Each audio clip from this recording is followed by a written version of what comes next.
Friends, welcome to Hema cooking blogs అండి. వాళ్ళైతే corn rice అయితే చేసి చూపించబోతున్నాను. ముందుగా స్టవ్ ఆన్ చేసి కళాయి పెట్టుకొని ఒక పావు అయితే ఆయిల్ అయితే వేసుకోవాలి. చూపించిన మసాలా దినుసులు వేసేసుకుందాము. ఆ తర్వాత చాప్ చేసిన 1 ఆనియన్, 2-3 పచ్చిమిర్చి అయితే వేసేసుకోవాలి. ఇవన్నీ కూడా మంచిగా లో ఫ్లేమ్లో పెట్టేసి గోల్డెన్ కలర్ వచ్చేంత వరకు అయితే వేయించుకోవాలి. ముందుగా కట్ చేసి పెట్టుకున్న క్యారెట్ అయితే వేసేసుకుందాము.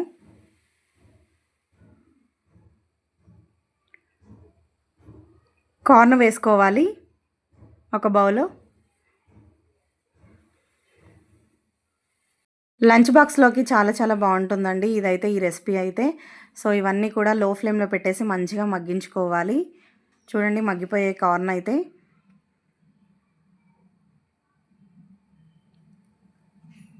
కొంచెం కరివేపాకు అయితే వేసేసుకుందాము. రుచికి సరిపడినంత సాల్ట్ అయితే వేసేసుకోవాలి.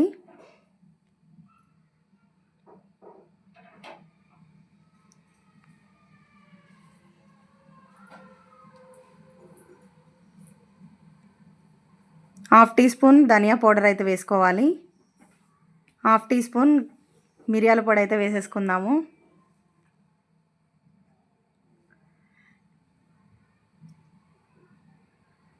మరీ హై ఫ్లేమ్లో పెట్టకూడదు, లో ఫ్లేమ్లో పెట్టేసి ఇవన్నీ కూడా దూరగా వేయించుకోవాలి.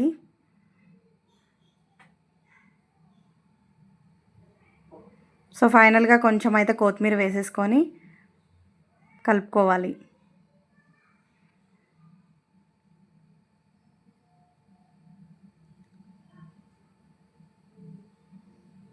సో ఇప్పుడైతే ముందుగా వండి చల్లార్చిన రైస్ అయితే వేసేసుకుందామండి.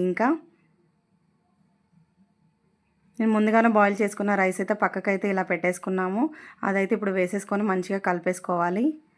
సో చల్లారినాక వేస్తేనే పొడి పొడిలాడుతూ చాలా బాగా వస్తుంది రైస్ అయితే. సో ఫైనల్గా కార్న్ రైస్ అయితే రెడీ అయిపోయింది ఫ్రెండ్స్. నా వీడియో మీకు నచ్చినట్టయితే లైక్ చేయండి, షేర్ చేయండి, సబ్స్క్రైబ్ చేసుకోండి. మరికొన్ని వీడియోస్ కోసం నా ఛానల్ని సబ్స్క్రైబ్ చేసుకోండి. By bye friends, thanks for watching.